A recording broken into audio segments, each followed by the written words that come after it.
सहनाववतु सहनौ भुनक्तु सह वीर्यङ्करवावहै तेजस्विनावधीतमस्तु मा विद्विषावहै। ॐ शान्ति शान्ति शान्तिः। शङ्करं शङ्कराचार्यं केशवं बादरायणं सूत्रभाष्यकृतौ वन्दे भगवन्तौ पुनः पुनः। ईश्वरो गुरुरात्मेति मूर्तिभेदविभागिने व्योमवद्व्याप्तदेहाय दक्षिणामूर्तये नमः। ॐ पार्थाय प्रतिबोधितां भगवता नारायणेन स्वयं व्यासेन ग्रथितां पुराणमुनिना मध्ये महाभारतम् अद्वैतामृतवर्षिणीं भगवती अष्टादशाध्यायिनी अम्ब त्वामनुसन्दधामि भगवद्गीते भवद्वेषिणी। अम्ब त्वामनुसन्दधामि भगवद्गीते भवद्वेषिणी।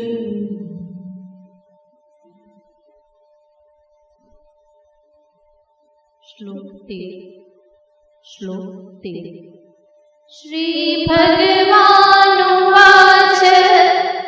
समं कायशिरो ग्रीवं धारयन्नचलं स्थिरः सम्प्रेक्ष्य नासिकाग्रं स्वं दिशश्चानवलोकयन् प्रशान्तात्मा विगतभीः ब्रह्मचारिं व्रते स्थितः मनः संयम्य मच्चित्तो युक्त आसीत् मत्परः युञ्जन्नेवं सदात्मानं योगी नियतमानसः शान्तिं निर्वाणपरमां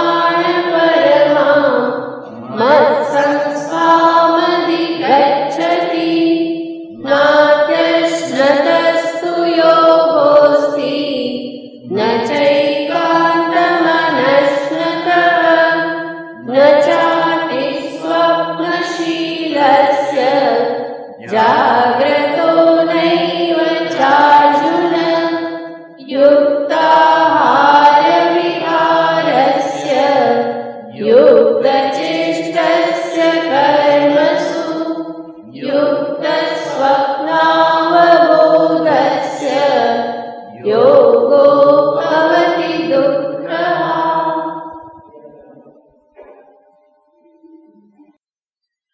ભગવાન શ્રી કૃષ્ણચંદ્ર અર્જુનને એક ધ્યાન યોગીનું જીવન કેવું હોવું જોઈએ એને દર્શાવી રહેલા છે. કોણ વ્યક્તિ ધ્યાન કરી શકે, ધ્યાન કરી અને પોતાના ચરમ લક્ષ્યને પ્રાપ્ત કરી શકે? તો સર્વપ્રથમ કોણ ન કરી શકે એને દર્શાવ્યું. અતિ ખાનારો, અતિ ભૂખ્યો રહેનારો, અતિ ઊંઘનારો અને અતિ ઉજાગરા કરનાર એના માટે ધ્યાન યોગ સફળ થતો નથી. કોના માટે સફળ થાય છે? યુક્તાહાર વિહારસ્ય, જે યુક્ત આહાર વિહાર કરે છે. યુક્ત આહારનો અર્થ આપણે ગયા વખતે વિસ્તારથી જોયેલો હતો. ત્યાર પછી ભગવાને કહ્યું યુક્ત વિહાર. વિહારે આને ચાલવું, ઘૂમવું, ફરવું. તો એના માટે પણ ભગવાન કહેશે કે ધ્યાન એ કરી શકે જેનો વિહાર પણ યુક્ત હોય. યુક્ત હોય અને અતિ ન હોય, અભાવ ન હોય.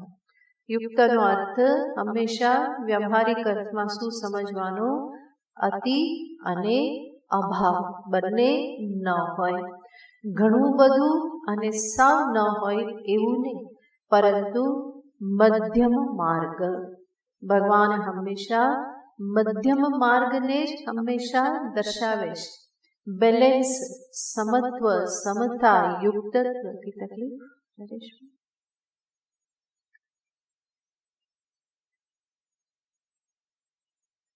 તો ભગવાન હંમેશા મધ્યમ માર્ગ દર્શાવે છે.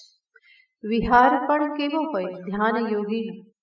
તો એના માટે પણ શાસ્ત્રમાં કહેવામાં આવે છે, એનું માપ દર્શાવતા કહેવામાં આવે છે ગવ્યુતિ ગમન. ગવ્યુતિ ગમન યાને ગોચરણ સીમા. ગાય પોતાના સ્થાનથી જાતે જાતે જેટલું દૂર એ ઘાસ ચરવા માટે જાય એને કહેવાય ગોચરણ સીમા. અને એ માપ લગભગ 2 યોજન જેવું દર્શાવવામાં આવે છે. 2 યોજન યાને 4 કિલોમીટર જેટલું.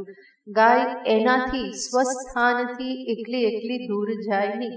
આ એના ગોવાળ હોય અને એને હંકારી જાય દૂર સુધી, જંગલ સુધી, તો અલગ વાત છે. બાકી એ ક્યાં સુધી જાય? 2-4 કિલોમીટર સુધી એ જાય. તો એટલી સીમા આપવામાં આવે છે કે ધ્યાન યોગી ભલે ધ્યાન કરે, પરંતુ સાથે સાથે એને વિહાર પણ કરવો જોઈએ, શરીરના સ્વાસ્થ્યને સામે રાખીને. તો યુક્ત આહાર, યુક્ત વિહાર. યુક્ત ચેષ્ટસ્ય કર્મસુ. કર્મમાં પણ એક એવો હોય તો કે યુક્ત ચેષ્ટા કરનારો હોય.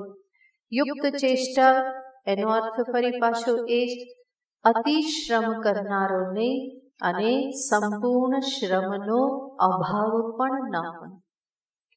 સામાન્ય મનુષ્ય 8 કલાક માટે પરિશ્રમ કરે છે. નોકરી કરે, કંઈ પણ કામ કરે તો એ 8 કલાક કરે છે. ધ્યાન યોગી જે છે, જરૂર એને ધ્યાન પણ કમસે કમ 8 કલાક તો કરવું જ જોઈએ. 8 થી વધારે થાય તો બહુ સારું.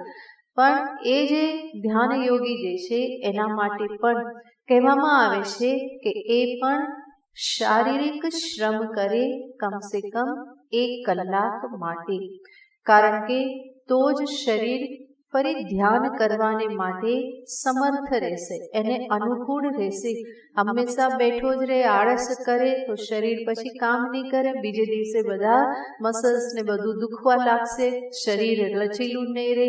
એટલા માટે એને પણ થોડો પરિશ્રમ કરવો એવું જરૂરી છે. માટે ભગવાન કહેશે યુક્ત ચેષ્ટસ્ય કર્મસુ. યુક્ત સ્વપ્નાવબોધસ્ય. એનું જાગવું અને ઊંઘવું પણ કેવું હોવું જોઈએ? યુક્ત.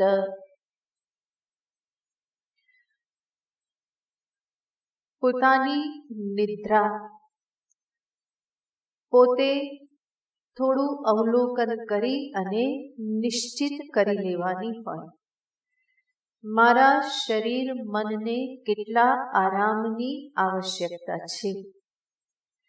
4 કલાક, 5 કલાક, 6 કલાક, 7 કલાક, 8 કલાક બહુ થઈ ગયું, બરાબર? એનાથી વધારે ઊંઘે તો ધ્યાન શું કરવાનું?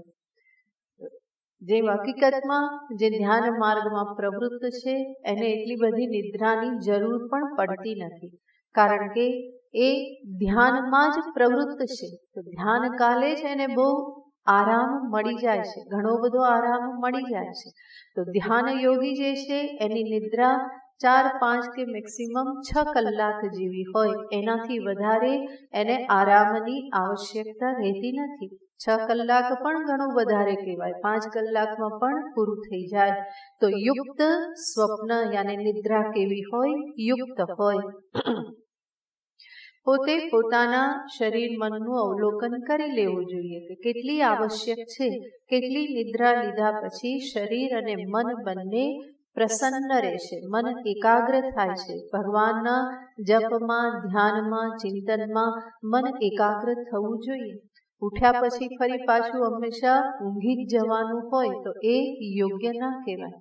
કોઈક રીતે પોતાની જાતને સમજી અને એનું પ્રમાણ નિશ્ચિત કરી દેવું જોઈએ. તો યુક્ત સ્વપ્ન અવબોધ. અવબોધ એટલે જાગવું, સૂવું અને જાગવું. યુક્ત સ્વપ્નાવબોધસ્ય યોગો ભવતિ દુઃખઃ. આવી વ્યક્તિને માટે આ યોગ, ધ્યાન યોગ જે છે એ એના દુઃખને દૂર કરનારો બને છે. જે આ પ્રમાણે નથી જીવતો અને યોગ કરે છે તો એવી વ્યક્તિને માટે એ યોગ દુઃખ બનતો નથી, બલ્કિ ક્લેશકારક બની જાય છે. ભગવાન 12મા અધ્યાયમાં જ કહે છે કે એના માટે ધ્યાન કેવું થઈ જાય છે, ક્લેશરૂપ થઈ જાય છે. પણ જે આ રીતે જીવનને યોગ્ય બનાવે છે, ધ્યાનને અનુરૂપ જે જીવન બનાવે છે, એના માટે ધ્યાન જે છે એ દુઃખને દૂર કરનાર બની રહેશે. યોગો ભવતી દુઃખઃ. આટલું કયા પછી ભગવાન આગળના શ્લોકમાં જે આ ધ્યાન યોગ કરી અને જે યુક્ત થઈ ગયો, જે પોતાની સ્થિતિને, લક્ષ્યને પ્રાપ્ત થઈ ગયો, તો એવા યુક્ત યોગીનું લક્ષણ બતાવે છે. આપણે શરૂઆતમાં જ જોયેલું હતું જે યુંજાન યોગી, યુક્ત યોગી. તો યુક્ત યોગી અને જે આ ધ્યાન યોગનો સહારો લઈ અને આત્મજ્ઞાનની અવસ્થાએ એ સ્થિતિમાં, નિષ્ઠામાં જે પહોંચી ગયેલો છે એને કહેવાય યુક્ત યોગી. તો એનું ભગવાન આગળના શ્લોકમાં 18મા શ્લોકમાં વર્ણન કરે છે. યદા વિનિયતં ચિત્તં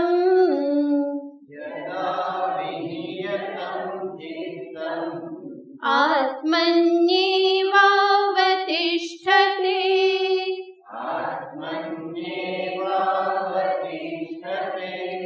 નિસ્પૃહઃ સર્વકામેભ્યો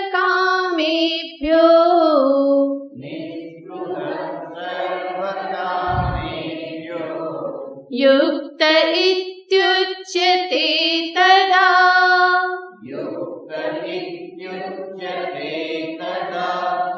યદા વિનિયતં ચિત્તં આત્મન્યેવાવતિષ્ઠતે નિસ્પૃહઃ સર્વકામેભ્યો યુક્ત ઇત્યુચ્યતે તદા.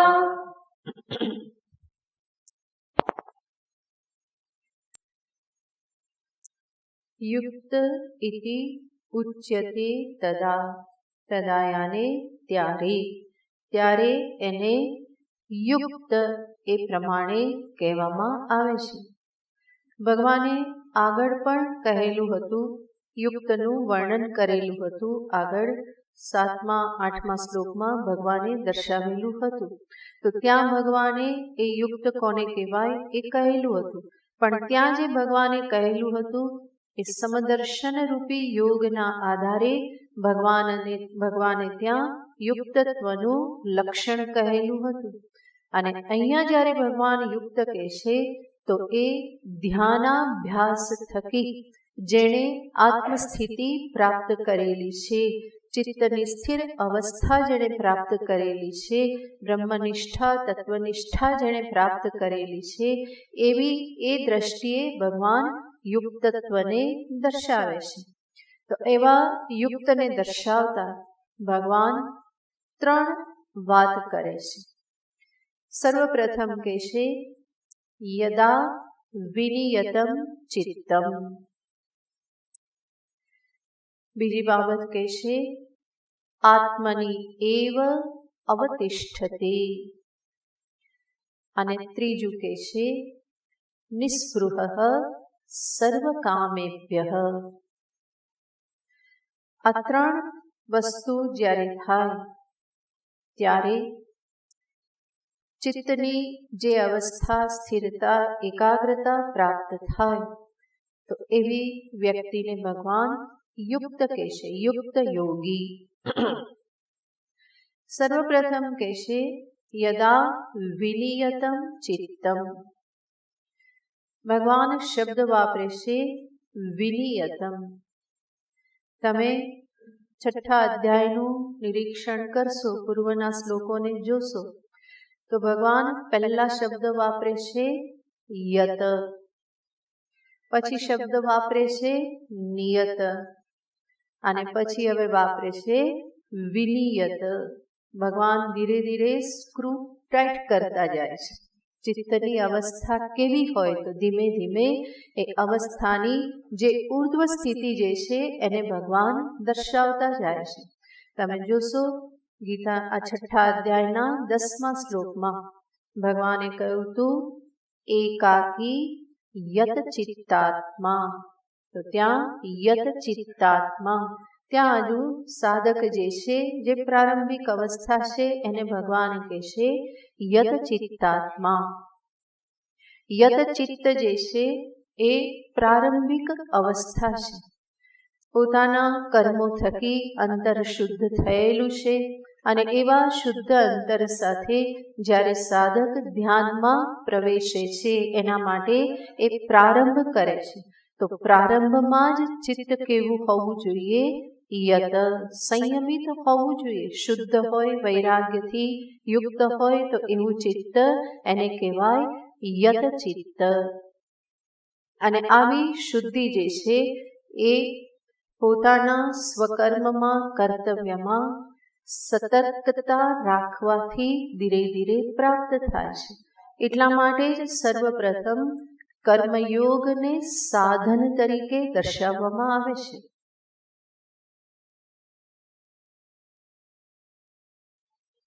જેણે કર્મયોગ યોગ્ય રીતે પર્યાપ્ત માત્રામાં કરી અને અંતરને શુદ્ધ કર્યું, તો એવી જ વ્યક્તિ પછી એકાંતમાં રહી અને ધ્યાનાભ્યાસ કરી શકે છે.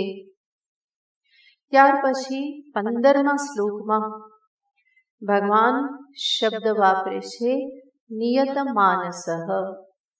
પહેલા કહ્યું યત ચિત્ત, ચિત્ત અને મન. ત્યાર પછી ભગવાન કહે છે નિયત માનસઃ. યત નિયત, નિતરામ યતઃ. જેણે ચિત્ત પર સંયમ પ્રાપ્ત કરેલો છે, સંપૂર્ણ સંયમ પ્રાપ્ત કરેલો છે. તો ભગવાને ક્યારે કહ્યું છે યુંજન્નેવમ સદાત્માનમ. જ્યારે સદા નિરંતર આ પ્રમાણે ધ્યાનાભ્યાસ કરતા કરતા, પહેલા પ્રારંભ છે ધ્યાન સાધનાનો, પછી છે ધ્યાનાભ્યાસ કરતા કરતા. યુંજન એવમ સદાત્માનમ યોગી નિયત માનસઃ. ત્યારે યોગી કેવો થયો છે? નિયત માનસ. એનું મન જે છે એ સ્થિર છે, એકાગ્ર છે. તો ત્યાં નિયત માનસ કહ્યું. અને હવે 18મા શ્લોકમાં ભગવાન શું કહે છે? યદા વિનિયત વિશેષેણ નિતરામ યતઃ. વિશેષ રૂપે સંપૂર્ણ જે મન સંયત થયેલું છે. આત્મ અનાત્મ વિવેક પૂર્વક જ્યારે અંતે આત્મસ્થિતિ પ્રાપ્ત થાય અને ત્યારે જે ચિત્તની અવસ્થા, તો એને જ ભગવાન કહે છે યદા વિનિયતમ.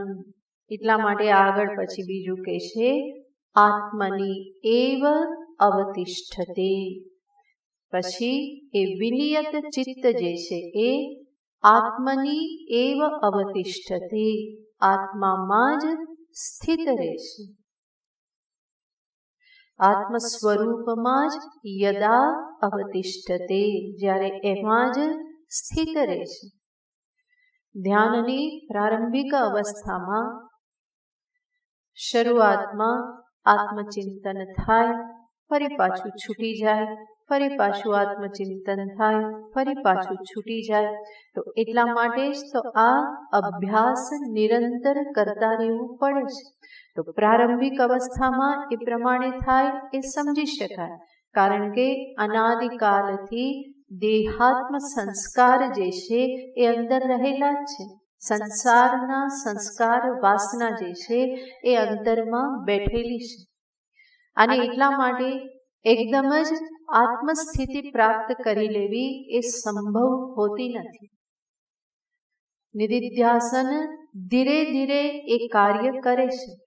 બધું જ સત્ય સમજતા હોવા છતાં, સત્યને બરાબર ગ્રહણ કર્યું હોવા છતાં પણ જે સંસાર વાસના કે દેહાત્મ બુદ્ધિના જે સંસ્કારો જે અંતરમાં પડેલા છે એ સંસ્કારના નિર્મૂલનને માટે ફરી નવા સંસ્કાર એમાં નાખવા પડે.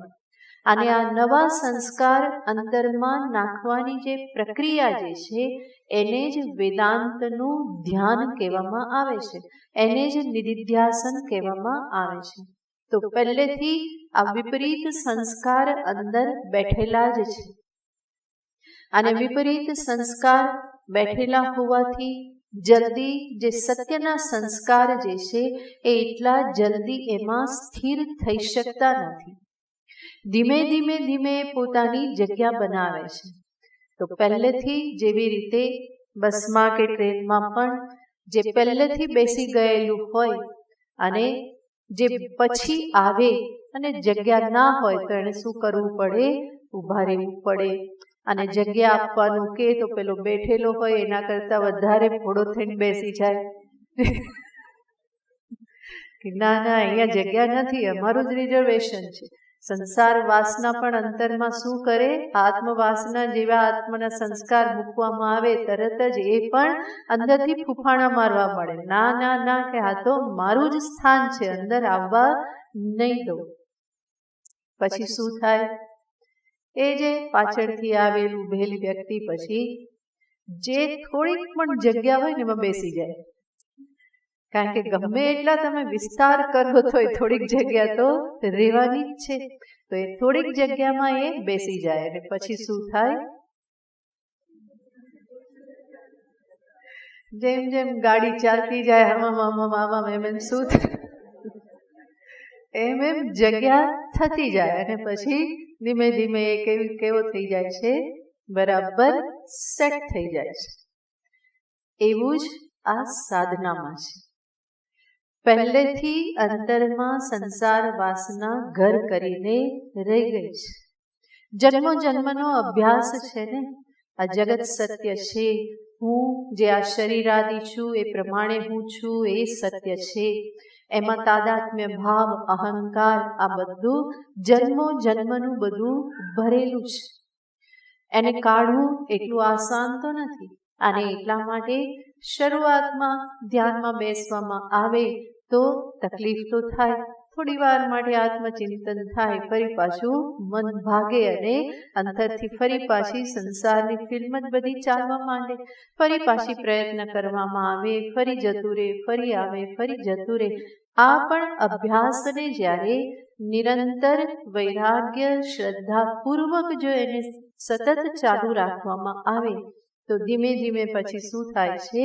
એ આત્મ સંસ્કારને માટે, સત્યના સંસ્કારને માટે ધીમે ધીમે જગ્યા થતી જાય છે. જેવી રીતે પેલી વ્યક્તિ માટે જેમ ગાડીમાં જગ્યા થઈ જાય એવી જ રીતે આપણા અંતરમાં પણ ધીમે ધીમે આ આત્મ સ્વરૂપના જે સંસ્કાર જે છે એ ધીમે ધીમે એમાં આવતા જાય છે. અને જેટલા સંસ્કાર વધે એટલી જ આત્મનિષ્ઠા પણ દ્રઢ થતી જાય છે. ધીરે ધીરે એ કાર્ય કરતી જાય છે. પણ એ અભ્યાસ નિરંતર થવો જોઈએ. નિરંતર થાય તો એ સંસ્કાર દ્રઢ થાય. થોડા દિવસ થયું ફરી છૂટી ગયું, ફરી 2-4 દિવસ થયું ફરી છૂટી ગયું તો એટલાથી કામ થતું નથી. બરાબર ડટીને બેસી જવું પડે તો જ જગ્યા થાય, નહીં તો જગ્યા થાય નહીં. એવી રીતે જગ્યા આપે એમ કોઈ છે નહીં. એટલા માટે એકદમ દ્રઢતાથી જેટલી પણ જગ્યા મળી બેસી જવું પડે અને પછી બેઠા જ રહેવું પડે. ફરી પાછા ઊભા થઈ ગયા તો ફરી પાછો વિસ્તાર થઈ જાય, ફરી એ જગ્યા આપે નહીં. તો બેઠા રહેવું પડે, દ્રઢતાથી લાગી રહેવું પડે. અને આના સિવાય બીજો કોઈ ઉપાય નથી. આ જ આત્મજ્ઞાન માટેની સાધના છે, પદ્ધતિ છે, આ શાસ્ત્રીય છે. આના સિવાય બીજો કોઈ ચમત્કાર થવાનો નથી, કોઈ શોર્ટકટ મળવાનો નથી. આ કાર્ય સ્વયં પોતે જ કરવું પડે. મારા સંસ્કારને મારે જ સુધારવા પડે. વિપરીત સંસ્કારની નિવૃત્તિ, અનુરૂપ સંસ્કારનું ફરી ફરીને ગ્રહણ કરવું, આ જ પ્રક્રિયા છે. આના સિવાય બીજી કોઈ આત્મજ્ઞાનની પ્રક્રિયા નથી. શાસ્ત્રીય સિદ્ધાંત છે અને આ માર્ગે ચાલે તો જ કામ થાય. બાકી કોઈ ચમત્કાર થતો નથી. કોઈના માથે હાથ મૂકવાથી નહીં થાય, કોઈનો ધબ્બો મારવાથી નહીં થાય, કોઈના પ્રસાદથી કંઈ થવાનું નથી. જે કાર્ય થશે એ મારા જ પોતાના આ અભ્યાસથી થવાનું છે. જો એમનેમ થવાનું હોત તો કૃષ્ણ આ બધો ઉપદેશ શા માટે આપે? અર્જુનને કઈ ના દે, માથે હાથ મૂકીને જા અર્જુન, તારે કઈ કરવાની જરૂર નથી, મારા આશીર્વાદ છે, જા, બધું થઈ ગયું. ભગવાને એવું કહ્યું નથી, બલ્કિ ભગવાન આટલી બધી સાધના દર્શાવે છે. એ જ દર્શાવે છે કે જીવે પોતે આ કાર્ય કરવાનું છે. કેવલ શ્રવણ પર્યાપ્ત નથી, કેવલ મનન પર્યાપ્ત નથી, નિધિધ્યાસન કરવું જ રહ્યું તો જ આત્મનિષ્ઠા પ્રાપ્ત થાય, તત્વનિષ્ઠા પ્રાપ્ત થાય. તો આ દ્રઢ અભ્યાસ કરવાથી અંતે શું થાય છે? આજે વિનિયત ચિત્ત જે છે એ આત્મની એવ અવતિષ્ઠતે. પછી શું સ્થિતિ આવે છે કે ચિત્ત આત્મામાં જ સ્થિર રહે છે. પછી એની સાથે લડાઈ કરવી પડતી નથી. જતું રહેવું, પાછું ખેંચીને લાવો, ફરી જતું રહેવું, પછી લગાવો, ફરી અનાત્માકાર વૃત્તિ હટાવો, આત્માકાર બનાવો, પછી એવું કરવું પડતું નથી. એટલા માટે ભગવાને કહ્યું વિનિયતમ ચિત્તમ આત્મની એવ અવતિષ્ઠતે. જ્યારે એ આત્મામાં જ સ્થિત રહે છે તો આ બીજી સ્થિતિ ભગવાને દર્શાવી. અને ત્રીજું ભગવાન કહે છે નિસ્પૃહ સર્વકામેભ્યઃ. અંતરમાંથી સર્વ પ્રકારની કામનાઓ નિવૃત્ત થઈ જાય છે. એ નિસ્પૃહ બની રહે છે, સર્વ કામનાઓથી મુક્ત થઈ જાય છે. અને આ જે સ્થિતિ એને જ શાસ્ત્રમાં તીવ્ર વૈરાગ્ય કે પરવૈરાગ્ય કહેવામાં આવે છે, કે જ્યાં સ્પષ્ટ રૂપે ભાન છે કે આ વિષયોમાંથી, વ્યક્તિમાંથી, સંસારમાંથી કંઈ જ લેવા દેવા જેવું છે નહીં. એની સાથે મારે બીજો કોઈ સંબંધ નથી, ત્યાંથી કંઈ મેળવીને સુખી થઈ જવાનું નથી. તો સંસાર વિષયક સર્વ કામના જે અંતરમાંથી નિવૃત્ત થઈ જાય છે. આત્મની એવ સંતુષ્ટ સ્થિતપ્રજ્ઞસ્તદોચ્યતે. સ્થિતપ્રજ્ઞના લક્ષણમાં પણ ભગવાન આ જ કહે છે, આત્મની એવ સંતુષ્ટ. પોતે પોતાના આત્મ સ્વરૂપમાં જ સંતુષ્ટ છે. કોઈ પણ પ્રકારની વિષય વાસના પછી રહેતી નથી. રસોપ્યસ્ય પરમ દૃષ્ટ્વા નિવર્તતે. ભગવાન કહે છે કે રસ પણ, થોડીક પણ એના પ્રત્યેનું આકર્ષણ હોય, થોડું પણ, તો એ બધું જ આત્મસ્થિતિ પ્રાપ્ત કરવાથી બધું જ નિવૃત્ત થઈ જાય છે. નહીં સ્વાત્મા રામમ વિષય મૃગતૃષ્ણા ભ્રમયતિ. શ્રી મહિમ્નમાં કહે છે જે સ્વાત્મારામ મહાપુરુષ જે છે એને વિષય મૃગતૃષ્ણા ભમાવતી નથી, દોડાવતી નથી. સર્વ પ્રકારની તૃષ્ણાઓથી એ નિવૃત્ત થઈ જાય છે. તો આ જે ત્રણ સ્થિતિ જ્યારે આવે ત્યારે ભગવાન કહેશે યુક્ત ઇતિ ઉચ્યતે તદા. ત્યારે એને શું કહેવાય છે? યુક્ત કહેવામાં આવે છે. ત્યારે એ યુક્ત યોગી બને છે. યુક્ત યોગી અને આત્મનિષ્ઠા પ્રાપ્ત એવા મહાપુરુષ.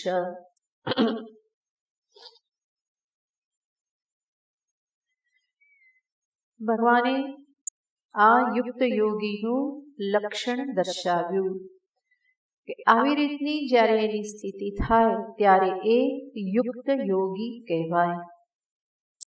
આજે ત્રણ બાબતો ભગવાને અહીંયા દર્શાવી એ આ મહાપુરુષમાં પૂર્ણ માત્રામાં જણાય છે.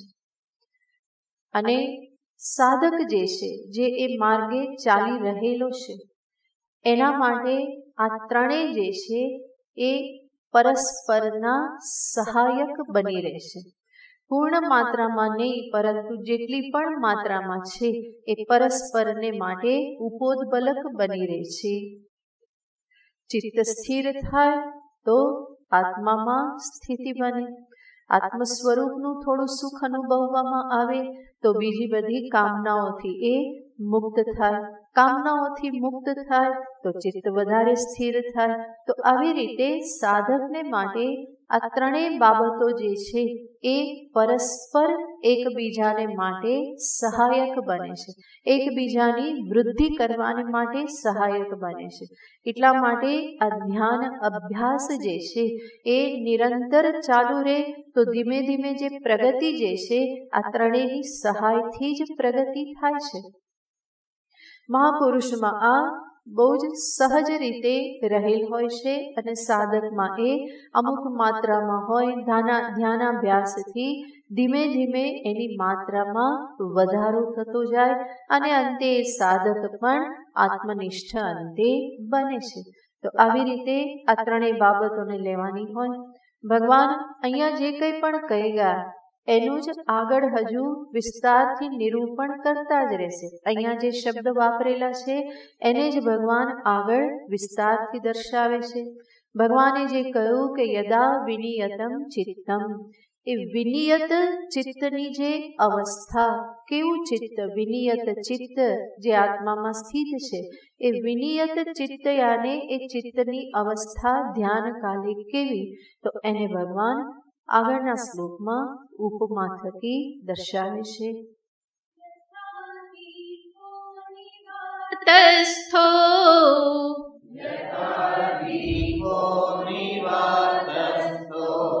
નેંગતે સોપમા સ્મૃતા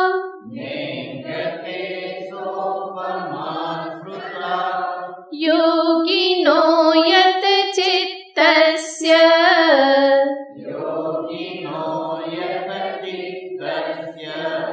યુञ्जतो योगमात्मनः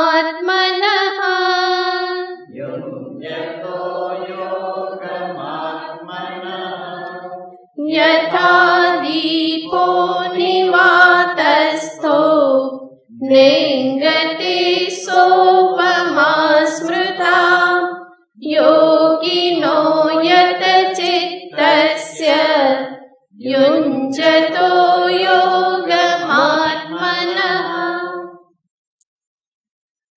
વિનિયત ચિત્ત કોને કહેવાય? એને ભગવાન અહીંયા દીવાની ઉપમા આપી અને સમજાવે છે. ભગવાન આવું શા માટે સમજાવે છે?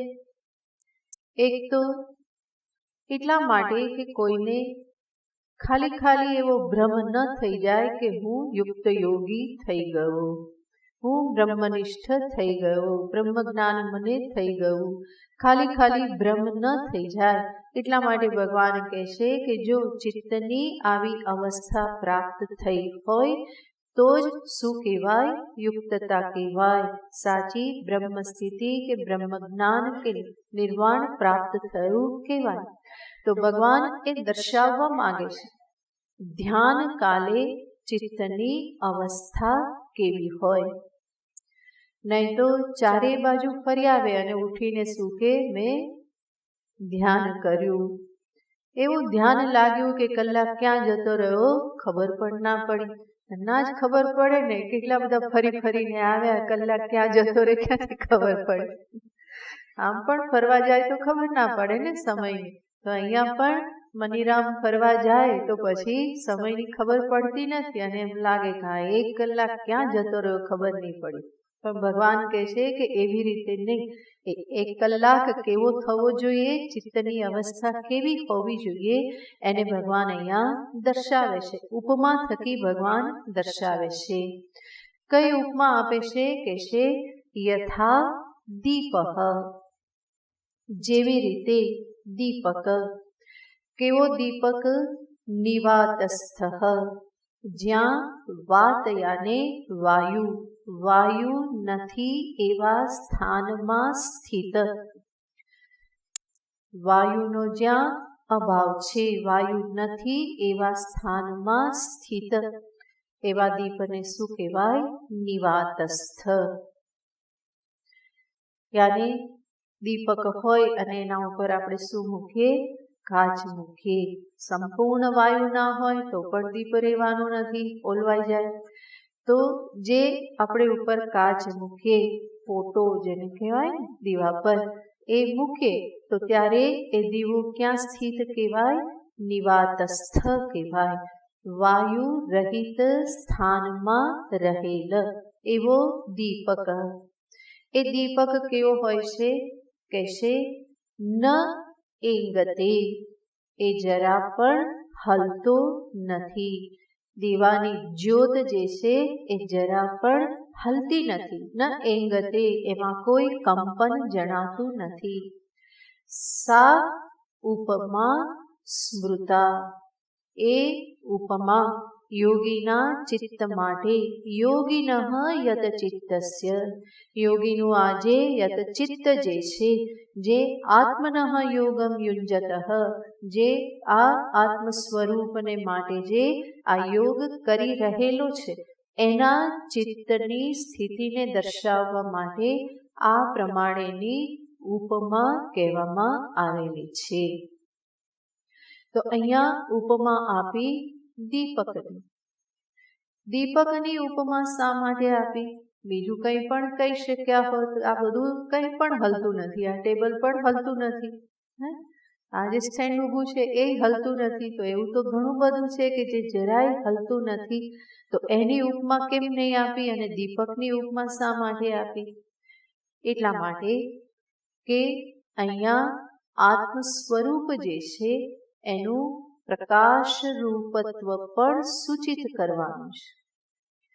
એ કોઈ જડ પરપ્રકાશિત વસ્તુ નથી, પરંતુ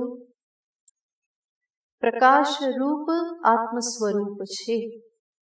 અને એ પ્રકાશ રૂપમાં સ્થિત થવાથી મન પણ કેવું બની રહેશે? પ્રકાશ રૂપ જ, દીવારૂપ છે. આમ પણ આ આત્મ જ્ઞાનની વાત છે. જ્ઞાન હોય ત્યાં જડતા ના હોય. ચિત્ત જે છે એ આત્મ સ્વરૂપમાં, એને સ્વરૂપને સમજીને એમાં સ્થિત થયેલું છે. તો આ કોઈ એકદમ જડ અવસ્થા નથી, પરંતુ સાથે સાથે કેવી અવસ્થા છે? સંપૂર્ણ સજાગ અવસ્થા છે. આત્મ સમાધિ કે આત્મ ધ્યાન જે છે એ કોઈ જડ અવસ્થા નથી, પરંતુ આત્મ સ્વરૂપ પ્રત્યે સંપૂર્ણ સજાગ અવસ્થા છે. અને એ જ તો નિદ્રા અને સમાધિમાં ભેદ છે. નિદ્રા જે છે કેવી છે? એકદમ જ તમોગુણ છે, ત્યાં જડતાનું પ્રાધાન્ય છે, કોઈ જ્ઞાન નથી.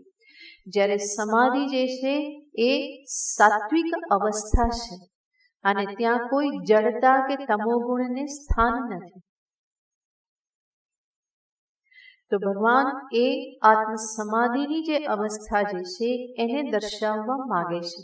અને એટલા માટે દીપકની ઉપમા આપે છે. અહીંયા પણ દીપક આને જે પાત્ર જે છે એ નહીં, પરંતુ શેની ઉપમા છે? દીપ જ્વાલા, દીપ જ્યોતિ જે છે એની ઉપમા છે. ત્રણ વસ્તુ છે: દીપ જ્વાલા, એના માટેની વાટ અને તેલ. પાત્ર તો હોય જ, પણ એને ના ગણીએ તો પણ આ ત્રણ વસ્તુમાં જોઈએ તો દીપ જ્વાલા જે છે એ સાત્વિક ગુણને દર્શાવે છે, સત્વ ગુણને દર્શાવે છે. પ્રકાશ રૂપ છે ને.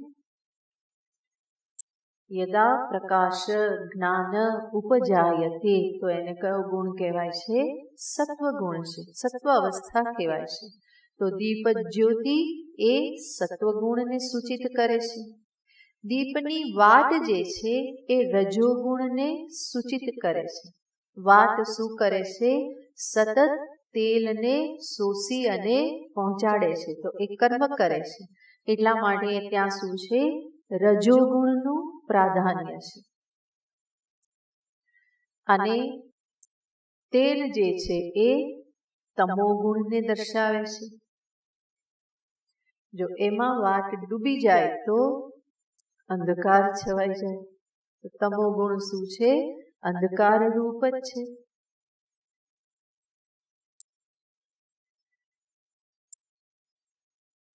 તો અહીંયા આ ચિત્તની અવસ્થા એ પરમ સાત્વિક અવસ્થા, દીપ જ્યોતિને એ ઉપમા આપીને દર્શાવવામાં આવેલી છે. સમાધિસ્થ આત્મસ્થ ચિત્ત જે છે એ કેવું છે? પરમ સાત્વિક ચિત્ત છે. યથા દીપઃ, અને આ જે દીપક જે છે એનું રક્ષણ પણ બહુ જરૂરી છે. નહીં તો બધું જ હોય અને છતાં પણ શું થાય? દીપક બુઝાઈ જાય છે. એનું રક્ષણ જરૂરી છે. અને રક્ષણ શેનાથી થાય છે? કહેવામાં આવે છે કે પોતાના ચિત્તને હંમેશા રજોગુણ તમોગુણથી બચાવીને રાખવું.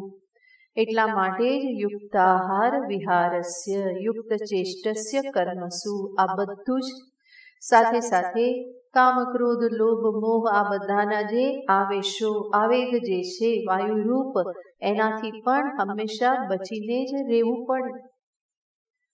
તો આપણે અનેક વખત જોયેલું છે ધ્યાન યોગની સાધના, એમાં સંપૂર્ણ જીવન સંકળાયેલું છે. એ અડધો કલાક કે કલાકની માત્ર સાધના નથી, પણ સંપૂર્ણ જીવન એની સાથે જોડાયેલું હોય છે. અને એ સંપૂર્ણ જીવનને યુક્ત રાખવું, બેલેન્સમાં રાખવું, જેથી કરીને ચિત્ત હંમેશા ધ્યાનને અનુરૂપ બની રહે. તો એ બધું પણ રક્ષણના સ્વરૂપે એ બધું પણ આવશ્યક છે. કહેવામાં આવે છે કે ધ્યાન કાલે પ્રતિબંધ રૂપ અનેક બાબતો બની રહે છે. અને એમાંની કેટલીક બાબતો જે છે જેનું શાસ્ત્રમાં નિરૂપણ કરવામાં આવે છે. પતંજલિ મુનિ એનું નિરૂપણ કરે છે. આ ધ્યાન યોગ રૂપી સાધના જે છે એમાં આવતા 9 વિઘ્ન એને ત્યાં દર્શાવવામાં આવેલા છે. ધ્યાન કાલે જે પરમ સાત્વિક અવસ્થા જાળવી રાખવાની છે, નિરંતર રક્ષણપૂર્વક એ અભ્યાસ કરવાનો છે. જો એ બધું ધ્યાન રાખવામાં ન આવે તો ફરી પાછા ઘણા બધા પ્રતિબંધ સામે ઉભેલા જ હોય છે. એ પ્રતિબંધને દર્શાવતા સર્વપ્રથમ કહેવામાં આવે છે વ્યાધિ. વ્યાધિ અને શરીરના રોગ.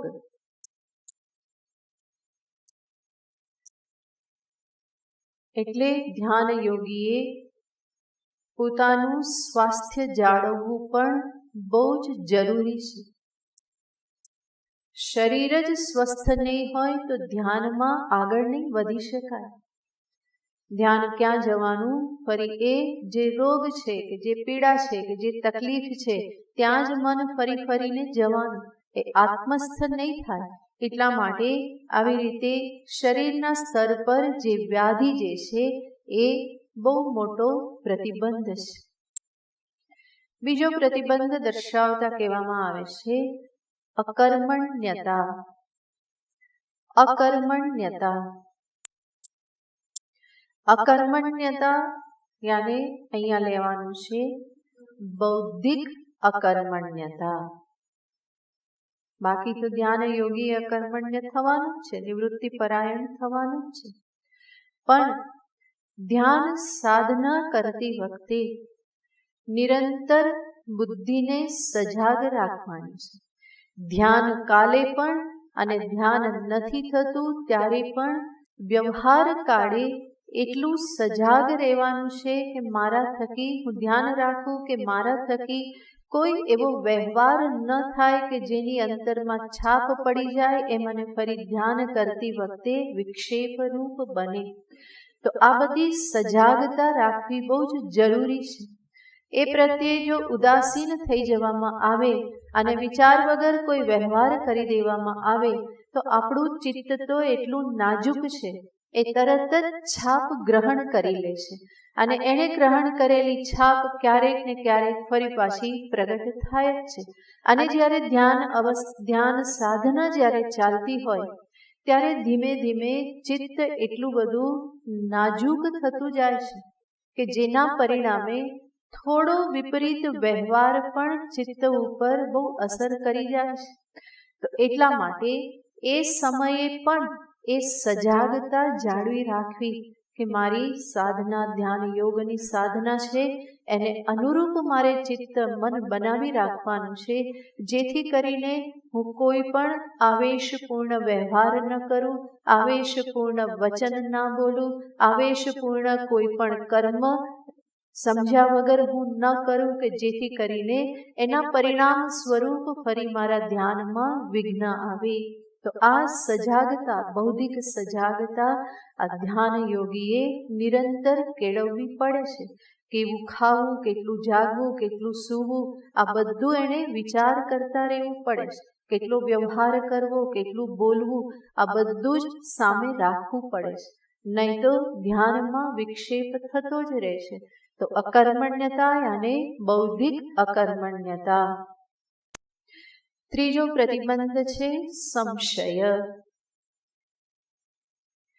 પોતે જે કરી રહેલ છે, જે સાધના કરી રહેલ છે એના સંદર્ભમાં જ એને શંકા થવા લાગે તો ફરી પાછું આગળ વધી શકાતું નથી. જે ધ્યાન સાધના કરી રહ્યો છે એમાં જ કરતી વખતે ફરી સંશય કરવા લાગે, ખબર નહીં પહોંચાશે કે નહીં, કંઈ થશે કે નહીં. ધ્યાન કરતા પહેલા જ રાહ જોઈને બેસે કે કંઈક અનુભવ થાય, કંઈક અનુભવ થાય, તો કંઈ ના થાય. આ એટલા માટે જ આ માર્ગ પરમ વૈરાગ્યનો માર્ગ છે. જરૂર ધ્યાન કાલે ક્યારેક કોઈ અનુભવ થઈ શકે, પણ એ અનુભવથી પણ આગળ જ વધવાનું છે, એનાથી ઘણું આગળ વધવાનું છે. જેમ જેમ મન શાંત થતું જાય, અંતર્મુખ થતું જાય, ઇન્દ્રિય સંયમ, મન સંયમ આ બધું ચાલુ હોય અને એની સાથે ધ્યાનાભ્યાસ પણ ચાલુ હોય તો જરૂર કોઈને કોઈ અનુભવ તો થતા રહેવાના છે. પણ એ અનુભવને સામે રાખી અને ફરી વિશ્લેષણ કરવું પડે કે આ શું છે, મારે આનાથી પણ આગળ વધવાનું છે. તો આવી રીતે ધ્યાન સાધના કરતી વખતે કોઈક અનુભવ થાય, ક્યારેક કોઈને દીર્ઘકાલ સુધી કંઈ અનુભવ ના થાય, એ કેવળ કરતો રહે અને કોઈ પણ પ્રકારના અનુભવ એને થાય નહીં. આત્મસ્થિતિ પણ એવી પ્રાપ્ત કોઈ જલ્દી તો થઈ જવાની નથી. અને એટલા માટે સાધક જે કરી રહેલો છે એને ક્યારેક સંશય થવા માંડે, હું જે કરું છું એ યોગ્ય તો છે ને, હું જે બરાબર આગળ વધી રહ્યો છું, છેલ્લે સુધી હું પહોંચીશ કે નહીં, આવા બધા સંશયો જો એને થવા લાગે તો ફરી એની સાધનામાં વિઘ્ન આવી જાય છે. એટલા માટે મનનપૂર્વક નિશંક થઈને જ નિધિધ્યાસનમાં પ્રવૃત્ત થવું જોઈએ. કોઈ પણ પ્રકારની શંકા, પ્રમેય બ્રહ્મ વિષયક શંકા, પ્રમાણ શંકા કે પછી અન્ય જે કંઈ પણ મને ઉપદેશ આપવામાં આવ્યો છે કે કહેવામાં આવ્યું છે એના કોઈ પણ અંશમાં શંકા એને ફરી પાછું આગળ વધવા દેતું નથી. તો સંશય પણ પ્રતિબંધ છે. ચોથું કહેવામાં આવે છે પ્રમાદ. પ્રમાદ યાને બેદરકારી, લાપરવાહી. હમણાં જ આપણે જોયું, જો પ્રમાદ કરવામાં આવે તો તરત વિઘ્ન તો આવવાનું જ છે. જે લક્ષ્ય નિશ્ચિત કર્યું છે એને કરવામાં લાગી રહેવું પડે. જે કરવાનું છે એને છોડી અને બીજામાં લાગી જઈએ તો એને બેદરકારી કે પ્રમાદ કહેવામાં આવે. ધ્યાન સાધનામાં પ્રવૃત્ત થયા છે, ભગવાન 18મા અધ્યાયમાં જ કહેવાના છે. ત્યાં પણ ભગવાન ફરી આવી જ બ્રહ્મ પ્રાપ્તિ, બ્રહ્મનિષ્ઠા પ્રાપ્તિની સાધના ભગવાન સંક્ષેપમાં કહેવાના છે. વિવિક્ત સેવી લઘ્વાસી અથવા કાય માનસ. અને એમાં ભગવાન એક શબ્દ વાપરે છે, ધ્યાન યોગ પરો નિત્યમ. ધ્યાન સાધનામાં પછી એ ધ્યાનને જ પકડી રાખવું પડે. થોડા દિવસ ધ્યાન કર્યું અને ફરી થાય કે ના હવે કંઈક બીજું કરી લઉં. નહીં તો ધ્યાનમાં બેઠા અને કે મન નથી લાગતું હોય, મન નથી લાગતું તો શું કરું, વિષ્ણુ સહસ્ત્ર નામનો પાઠ કરી લઉં. તો મન તો એવી રીતે લાગવાનું જ નથી. એ નથી લાગવાનું સહજ, એને લગાવવા માટે તો ધ્યાન છે. સહજ લાગી જાય તો સમાધિ કહેવાય, પણ સમાધિ કઈ સીધી થોડી ખોળામાં આવીને પડી જવાની છે. એ સમાધિ સુધી પહોંચવા માટે તો મહેનત કરવાની છે, અભ્યાસ કરવાનો છે, ફરી ફરી મનને એમાં લગાવવાનું છે. કે મન નથી લાગતું તો મન તો એમને તો ક્યારેય લાગવાનું નથી. મનને હંમેશા કંઈ ને કંઈ કરવું જ હોય છે. આ કરી લઉં, પેલું કરી લઉં, આમ કરી લઉં, પેલું આમ થઈ જાય, કંઈ ને કંઈ મનમાં એને કરવું જ હોય છે. તો એ મનને ફરી ફરી લગાવવાનું છે. જો એ ધ્યાનમાં ન રહે તો પ્રમાદ થઈ જાય, ફરી બીજું બધું કરવામાં લાગી જઈએ તો ધ્યાન છૂટી જવાનું છે. તો એટલા માટે કહે છે કે આ પ્રમાદ જે છે એ પણ એક પ્રકારનો પ્રતિબંધ છે. પાંચમું કહે છે આળસ. આલસ્ય પણ ધ્યાનને માટે પ્રતિબંધ છે. જો સજાગ ન રહે તો આ કાર્યમાં આળસ તો થવાની જ છે. એક દિવસ કોઈ કાર્યવશ નહીં થયું તો બીજે દિવસે મન શું કહેશે, હવે આવતીકાલે કરીશ. પોસ્ટપોન્ડિંગ એ જ તો આળસ છે. આજે નહીં, આવતીકાલે, આવતીકાલે, આવતીકાલે એમ કરતા કરતા તો વર્ષો નીકળી જાય છે, જીવન નીકળી જાય છે. તો આળસનો અર્થ જ છે એને દૂર ઠેલતા રહેવું. જે અત્યારે કરવાનું છે એને પછી ઉપર ઠેલી દેવામાં આવે. પ્રમાદનો અર્થ છે જે કરવાનું છે છોડીને બીજામાં લાગી જવામાં આવે. આળસનો અર્થ છે હું જે કરવાનું છે એને પાછળ ઠેલતો જાઉં. તો આવી આળસ એ પણ શું બની રહે છે, બહુ મોટો પ્રતિબંધ બની રહે છે. અને ધ્યાન કોઈ આસાન તો નથી, ચૂપચાપ બેસવાનું છે. એટલે મન કંઈ ને કંઈ તો બાના શોધવાનું જ છે, કંઈ ને કઈ રીતે એ આ કાર્યમાં આળસ કરવાનું જ છે. તો સાધકે સજાગ રહેવું પડે કે જેથી કરીને એવી આળસ એ ના કરે. શારીરિક રીતે પણ આળસ ન થાય, બૌદ્ધિક રીતે પણ આળસ ન હોય. ત્યાર પછી કહેવામાં આવે છે અવિરતિ. અવિરતિ યાની સતત પ્રવૃત્તિશીલ રહેવું, કંઈ ને કંઈ કરતા રહેવું, વિરામ વિશ્રામ પામવું જ નહીં. 12-15 કલાક દોડતા રહો અને પછી એકદમ જ ધ્યાનમાં બેસો તો ધ્યાન લાગવાનું નથી. જેટલું કરવાનું છે એ પોતાનું કાર્ય કર્તવ્ય નિભાવવાનું જ છે. પણ જે બધા વ્યર્થ વ્યવહારો જે છે એને છોડતા શીખવાનું છે. ધીમે ધીમે ઉપરાંત નિવૃત્ત થતા શીખવાનું છે.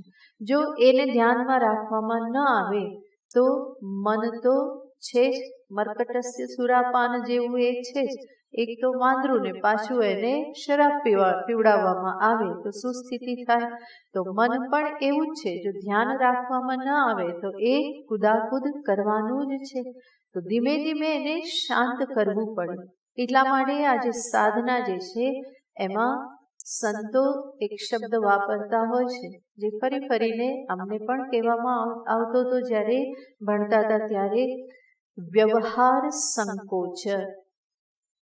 પોતાના જે વ્યવહાર બધા બહુ જ ફેલાવેલા હોય એને ધીમે ધીમે શું કરવું પડે, એનો સંકોચ કરવો પડે. તો વ્યવહાર સંકોચને આ સાધનામાં સંતો બહુ જ એને સામે રાખે છે. જો એ ન હોય તો આ અવિરતિ જે છે એ બહુ જ મોટો પ્રતિબંધ બની રહે છે. 7મું કહેવામાં આવે છે ભ્રાંતિ.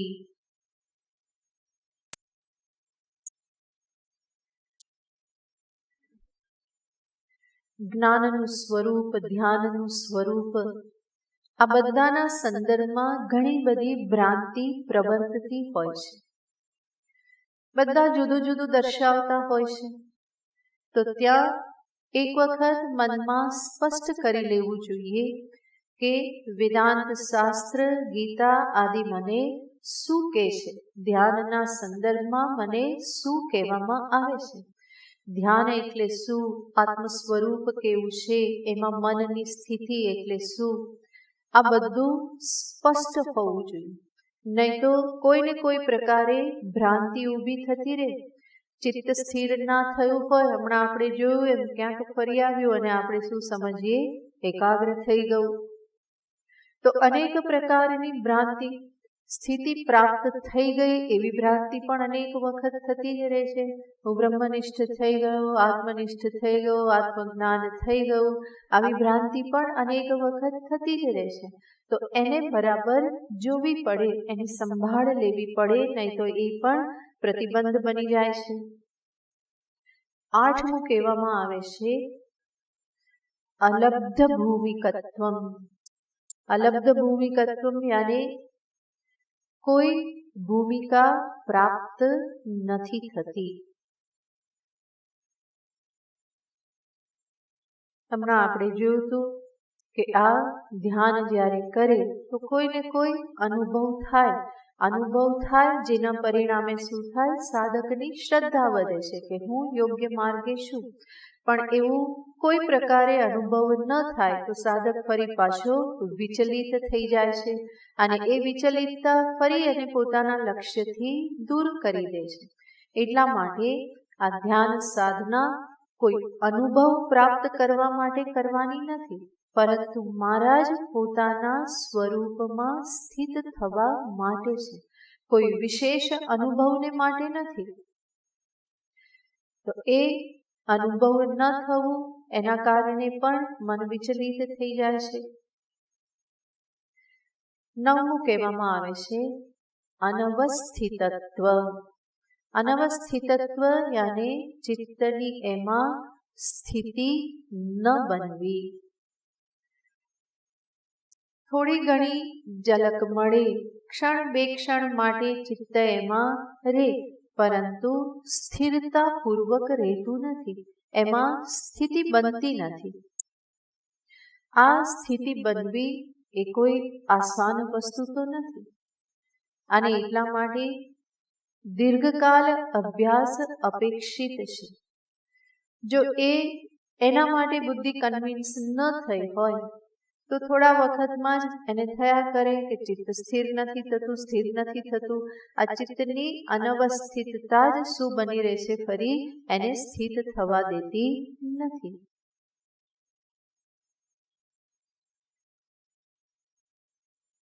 સ્વામી અખંડાનંદજી મહારાજ પાસે કોઈ એક વ્યક્તિ આવી અને કહે છે કે હું આટલા વખતથી ધ્યાન કરું છું પણ મને હજુ સ્થિતિ પ્રાપ્ત નહીં થઈ, અનુભવ નહીં થયો. ત્યારે મહારાજજી કહે છે કે આ કઈક સ્થિતિ પ્રાપ્ત કરી લઉં, અનુભવ પ્રાપ્ત કરી લઉં, એ અપેક્ષા છોડી અને ધ્યાન કરવા બેસો. એ અપેક્ષા જ તમને શું કરી દેશે, વિચલિત કરી દેશે. તો કે કાલે ચિત્ત સ્થિર થયું હતું એવું જ આજે થવું જોઈએ, એવો આગ્રહ રાખીને ધ્યાનમાં બેસે તો એ આગ્રહ જ ફરી પાછો શું થઈ જાય, પ્રતિબંધ રૂપ બની જાય અને ચિત્તને સ્થિર નથી થવા દેતું. તો આવી રીતની ચિત્તની અનવસ્થિત અવસ્થા જે છે એને પણ જો સાધક બહુ મહત્વ આપવા લાગે તો ફરી પાછું એ જ એને સ્થિર થવા દેતું નથી. તો આ બધા પ્રતિબંધ યોગ શાસ્ત્રમાં કહેવામાં આવેલા છે. ત્યાં પણ કહેવામાં આવે છે ધારણા, ધ્યાન, સમાધિ આ સંયમ અભ્યાસ કહેવાય છે. ત્રિતય આ ત્રણેય સાથે જે છે એને સાથે મેળવીને શું કહેવાય છે, સંયમ અભ્યાસ કહેવામાં આવે છે. તો એ અભ્યાસ જે છે ત્યાં પણ કહેવામાં આવે છે કે દીર્ઘકાલ સુધી ચાલુ રહેવું જોઈએ. સામાન્ય અભ્યાસ કે અલ્પકાલીન અભ્યાસથી કામ ચાલતું નથી. તો ધારણા અભ્યાસ ચિત્તને એક વિષયમાં મનોવૃત્તિને સ્થિર કરવાનો અભ્યાસ, એ જ શું છે, ધારણા. દેશબંધ ચિત્તસ્ય ધારણા. ચિત્તને એક દેશમાં એક વિષયમાં બાંધીને રાખવાનો અભ્યાસ, એને શું કહેવામાં આવે? ધારણા. કે જ્યાં ફરી ફરીને પ્રયત્ન કરવો પડે, ફરી ફરીને ઘણો પ્રયત્ન કરી અને ચિત્તને એમાં રાખવામાં આવે છે. ધારણા પછી આવે છે ધ્યાન. ધ્યાનમાં ચિત્ત જે છે, ધ્યાન લાગ્યું તો એનો અર્થ શું? થોડા દીર્ઘ સમય માટે ચિત્ત આત્મામાં સ્થિર થયું. જે આત્માકાર વૃત્તિ કે બ્રહ્માકાર વૃત્તિ જે છે એ દીર્ઘકાલ પર્યંત રહેશે, એની આવૃત્તિ થતી રહે છે. તો એને કહેવાય ધ્યાન.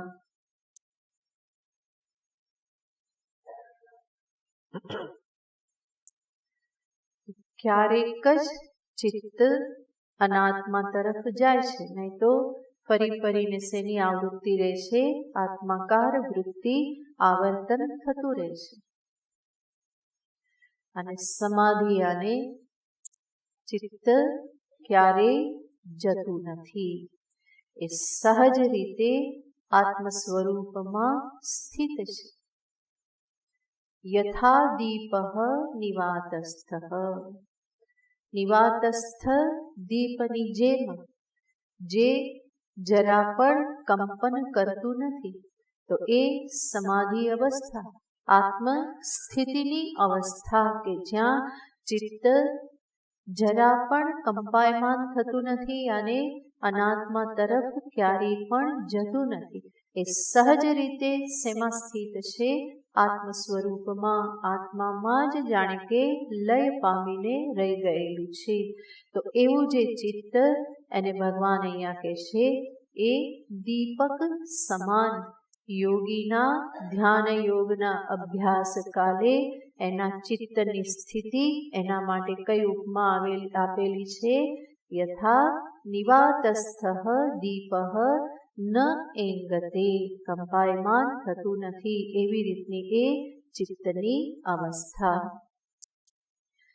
આ રીતે ભગવાને વિનિયત ચિત્ત કેવું હોય એ દીપની ઉપમા આપી અને ભગવાને અહીંયા સમજાવ્યું.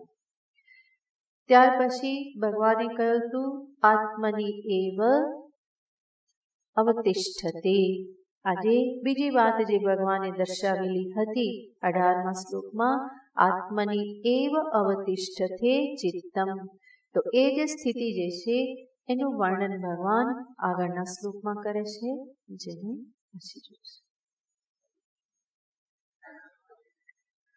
ઓમ પૂર્ણમદ પૂર્ણમિદં પૂર્ણાત પૂર્ણમુદચ્યતે પૂર્ણસ્ય પૂર્ણમાદાય પૂર્ણમેવાવશિષ્યતે.